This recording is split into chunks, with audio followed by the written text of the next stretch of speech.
ఈరోజు ఏంటమ్మా వంటలు? ఈరోజు అక్క ఉపాసం రా మనమే కదా అని సింపుల్ గా చేసేసాను. ఏం చేసావు చూపించు. ఈరోజా చూడు ఏం చేశాను.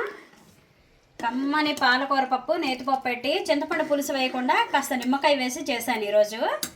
అలాగే వంకాయ కొత్తిమీర కారం, దోసకాయ ముక్కల పచ్చడి చేశాను. ఇది కూడా మన ఛానల్లో రెసిపీ పెట్టాను, ఛానల్లోకి వెళ్ళి చూడండి. చల్లని మీగడ పెరుగు, వేడి వేడి అన్నం. ఇదండి ఈరోజు మా ఇంట్లో సాటర్డే స్పెషల్స్. మా అమ్మాయి ప్రతి శనివారం ఉపాసం ఉంటుందండి, అందుకని తను ఈరోజు తిందు సాయంత్రం టిఫిన్ చేస్తుంది.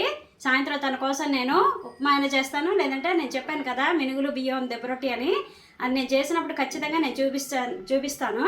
ఇంకొక విషయం ఏంటంటే చాలామంది మీరు రెసిపీస్ పెడుతున్నారు కానీ కనిపించట్లేదండి అని అంటున్నారు. చూడండి, ఇలాగా నా ఛానల్లోకి వెళ్ళండి, సబ్స్క్రిప్షన్లోకి వెళ్ళి నా ఛానల్లోకి వెళ్ళి విజిట్ ఛానల్ అని చేయండి, క్లిక్ చేయండి. క్లిక్ చేసిన తర్వాత ఇలా షార్ట్స్ వస్తాయి. షార్ట్స్లోని మీరు పేర్లతో సహా చూడండి, మీకు అన్నీ కూడా కనిపిస్తాయి.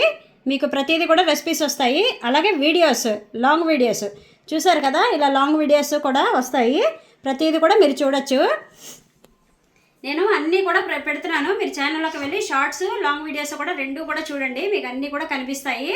మరి ఈరోజు మీ ఇంట్లో వీకెండ్ స్పెషల్ ఏంటి, సాటర్డే స్పెషల్ ఏం చేసుకున్నారు, ఏం వంటలు చేసుకున్నారు? మాదైతే ఇదండి వంటలు.